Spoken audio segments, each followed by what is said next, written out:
Hello everyone, good morning. मैं Rahul Yadav Rahul Educare में आपका स्वागत करता हूं।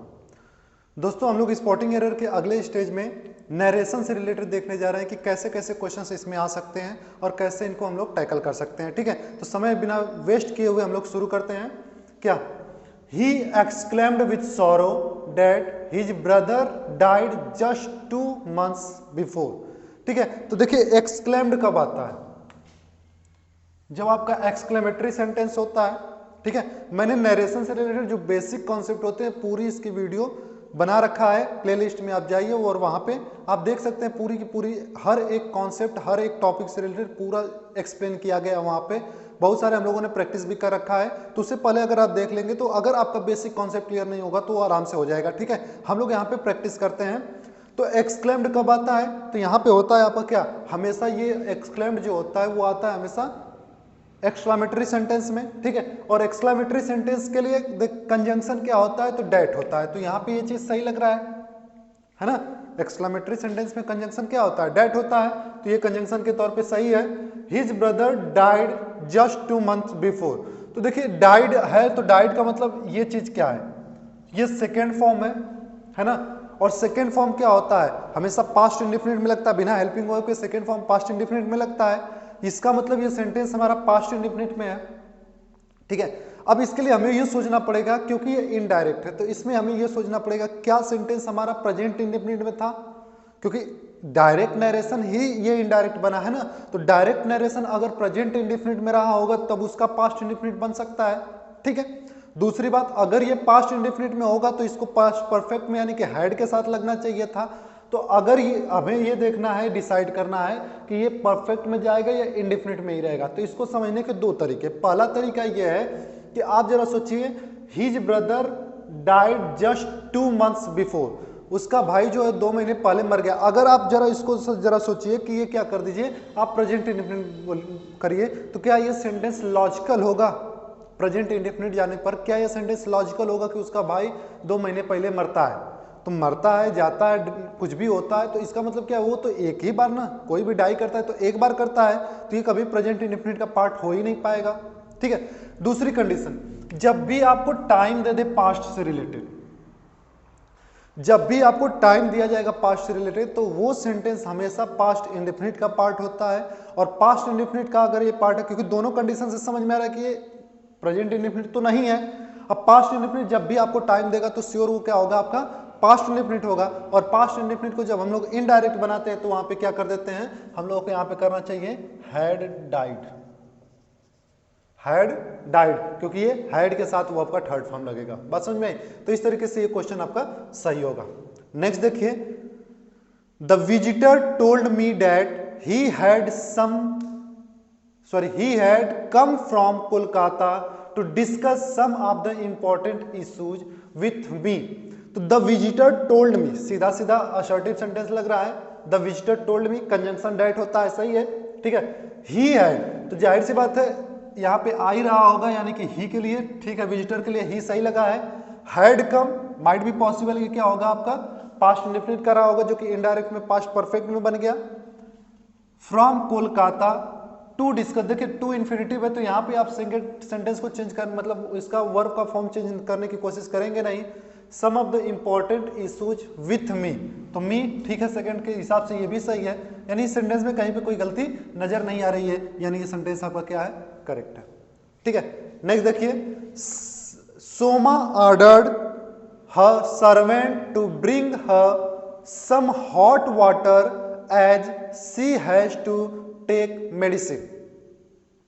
तो सोमा ऑर्डर, तो ऑर्डर का मतलब हमारे पास क्या होता है, ऑर्डर, कमांड, रिक्वेस्ट, जब भी ये सब आ जाते हैं तो इसका मतलब ये हमारा इंपेरेटिव का हो जाता है।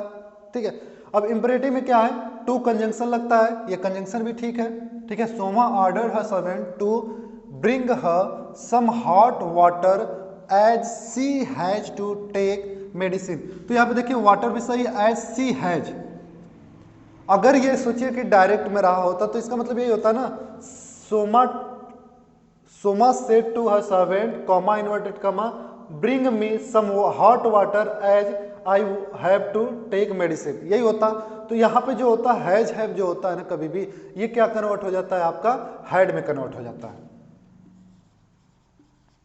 ठीक है, जैसे हेल्पिंग वर्ब का हमारा होता है वैसे ये इन्फिनिटिव वाले भी होते हैं, इसमें क्या होता है ये हैड में कन्वर्ट हो जाता है, तो यहाँ पे क्या हो जाएगा आपका हैड टू टेक मेडिसिन। ठीक है, नेक्स्ट देखिए, the father told his son that if he wanted to achieve his goal he must work hard. तो देखिए टोल्ड हिज सन, ठीक है, डैट भी कंजंक्शन ठीक है।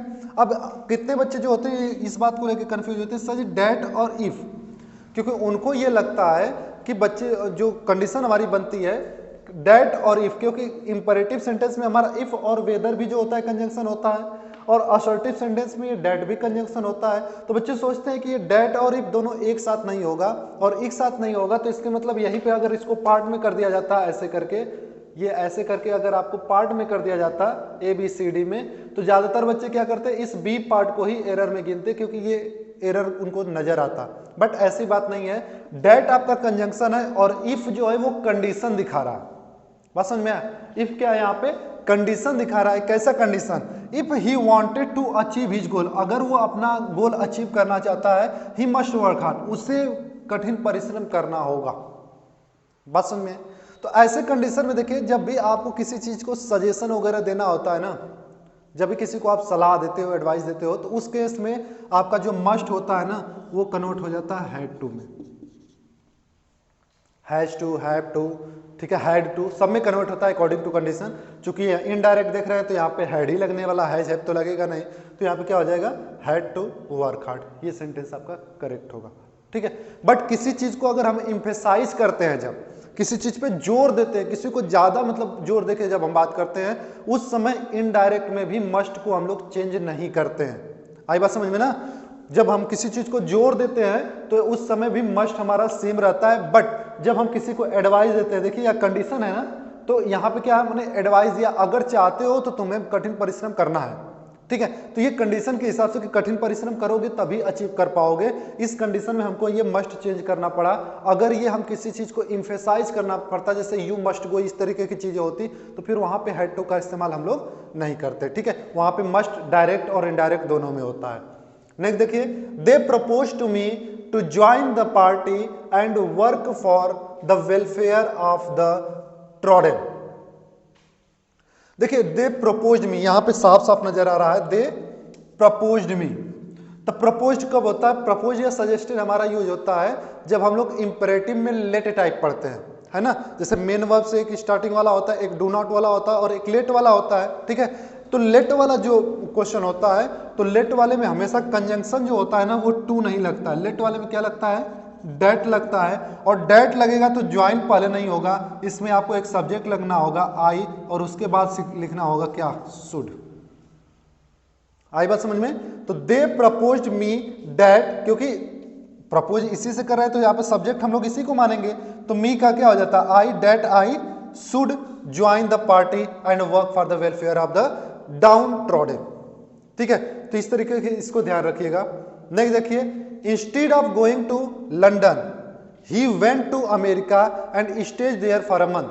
तो क्या कर रहा है? Instead of going to London he went to America. ठीक है, उसे लंदन जाने के बजाय उसने क्या किया? अमेरिका गया and stayed there for a month, और वहां पे 1 महीने तक रहा। तो इसमें अगर देखिए तो कहेंगे सर यहाँ पे सेड, प्रपोज्ड, ऑर्डर, इस तरीके की चीजें तो नहीं है। मैंने इसमें क्या है, इस जो क्वेश्चन पूछा गया था एक्चुअली इसमें जो आपका रिपोर्टिंग वाला पार्ट होता है ना उसको हटा दिया था, सिर्फ रिपोर्टेड पार्ट दिया गया था इनडायरेक्ट में। ठीक है, तो उसके अकॉर्डिंग भी अगर देखें, या फिर अब टेंस के अकॉर्डिंग, इसको दोनों तरीके से, क्योंकि टेंस और मतलब जो हमारा रिपोर्टेड पार्ट होता है उसका जब हम लोग इनडायरेक्ट बना देते हैं तो पूरा टेंस हमारा एक जैसा ही होता है। ठीक है, तो यहाँ पे देखिए instead of going to London, तो इंस्टेड ऑफ के बाद मैंने बताया था कभी भी प्रीपोजिशन होगा तो उसके बाद नाउन आएगा, और गोइंग जो होता है वो जिरंड फॉर्म का नाउन ही होता है। सही है, टू लंदन ये भी सही है। ही वेंट, वेंट मतलब सेकेंड फॉर्म, सेकेंड फॉर्म ये बता रहा है कि ये क्या होगा आपका, क्या होगा आपका? पास्ट में होगा। ठीक है, to America and stayed there, और स्टे में देखिए एस लगा के बोल रहा है कि ये प्रेजेंट का होगा। ठीक है, कंट्राडिक्शन नजर आ रहा है ना। ये वेंट है वर्ब की सेकेंड फॉर्म, वर्ब की सेकेंड फॉर्म बता रही है कि ये पास्ट होगा। यहाँ पे स्टे है वर्ब की फर्स्ट फॉर्म के साथ एस, इसका मतलब ये बता रहा है कि ये प्रेजेंट होगा। ठीक है, तो दोनों कंडीशन तो अब एक साथ हो नहीं सकते, तो इसलिए हम लोग क्या करेंगे, इसको हम लोग क्या करेंगे, स्टे के बजाय स्टेड कर देंगे। Stayed there for a month. अब कहोगे सर जी इसको क्यों नहीं किए, ठीक है, तो पहली कंडीशन तो आप बाद वाले को अगर सही करो तो आपके लिए ज्यादा सही है। दूसरी कंडीशन आप ऐसे सोचो कि अगर आप कहो कि सर जी इसको गोज कर देते तो क्या प्रॉब्लम होता, है ना, उसको स्टेज ही रहने देते प्रेजेंट में, इसको भी प्रेजेंट में ला दें, क्योंकि ये पास्ट था तो उसको पास्ट किए, तो वो प्रेजेंट है तो इसको प्रेजेंट कर दें। तो ऐसे जरा सोचिए कि he goes to America and stay there for a month, तो इस कंडीशन में क्या होगा, ये जो मंथ के लिए मैंने बताया ना, टाइम जो देता है वो भी बताता है कि आपका जनरली पास्ट की बातें होती है, ठीक है, बट फिर भी मैक्सिमम जो आपको देखना होगा तो उसको ये देखिएगा कि जो पहले वाली कंडीशन दी गई होती है उसको दूसरे वाली कंडीशन, जब दोनों में जैसे इसको चेंज करो तब भी सही हो जाएगा, इसको चेंज करो तब भी सही हो जाएगा, तो उसमें कोशिश ये करना होता है कि उसको पीछे वाले को हम चेंज करके आगे वाले के अकॉर्डिंग रखें, ठीक है।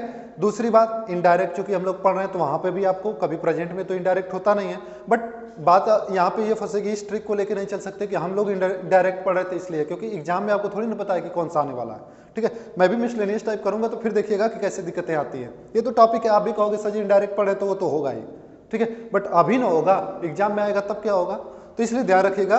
तो हमेशा बाद वाले को करने की कोशिश करिएगा, इस गोज को ना करके उसको स्टेड कर दीजिएगा, ठीक है।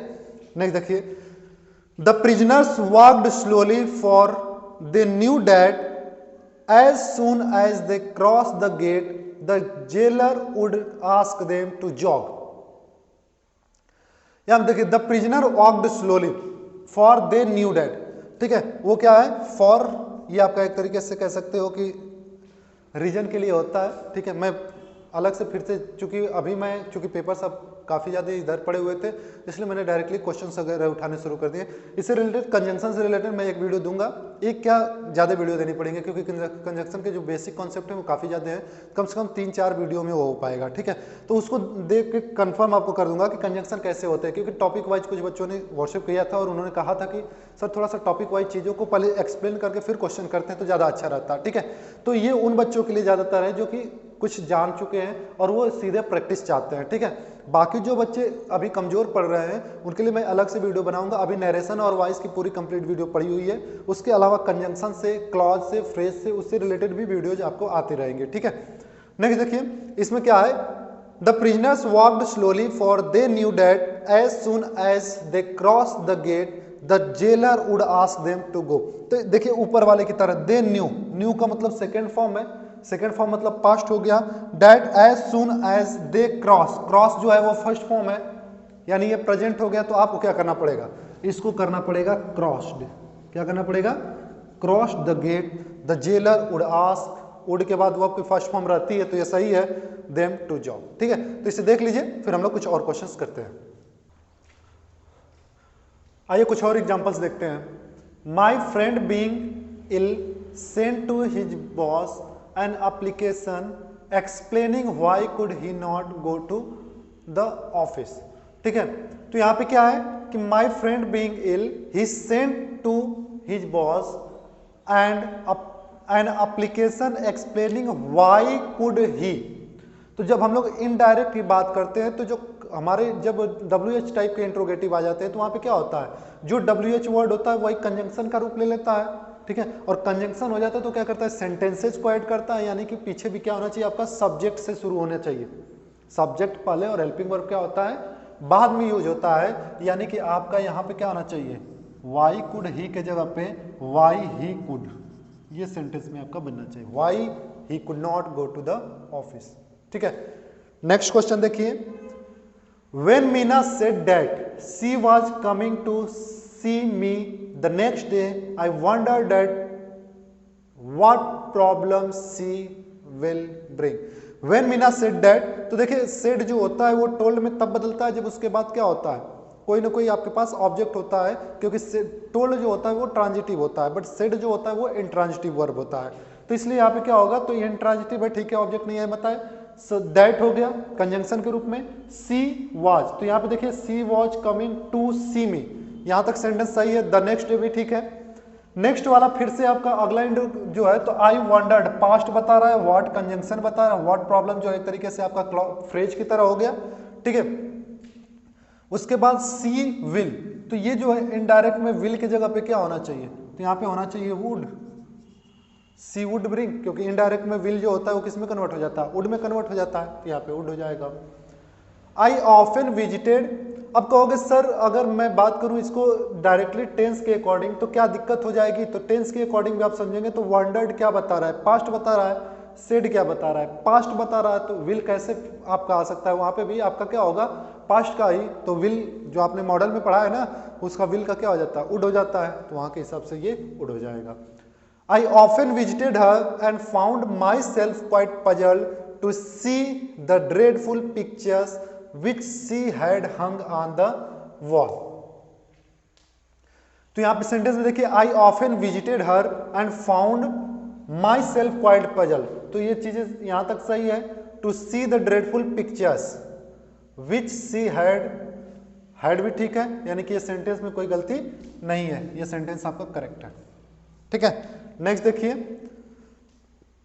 I suggested that Ragini should stay here at night if she got late but she does not pay attention to my suggestion। तो I suggested that, suggested और propose में मैंने बोला ना कि लेट टाइप में होता है, यानी कि आप कह सकते हो कि उसमें कंजंक्शन जो होता है डेट होता है, जो कि सही है।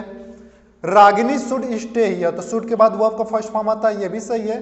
At night if she got late, past में दे दिया गया यानी गॉट तो सही है, बट सी डज नॉट, तो ये डज नॉट क्या होता है, यहाँ पे क्या होना चाहिए था आपका, डिड नॉट होना चाहिए, क्या होना चाहिए था, did not pay attention to my suggestion, क्योंकि सजेस्टेड जो बोल रहा है वो पास्ट की बातें ही बता रहा है, ठीक है।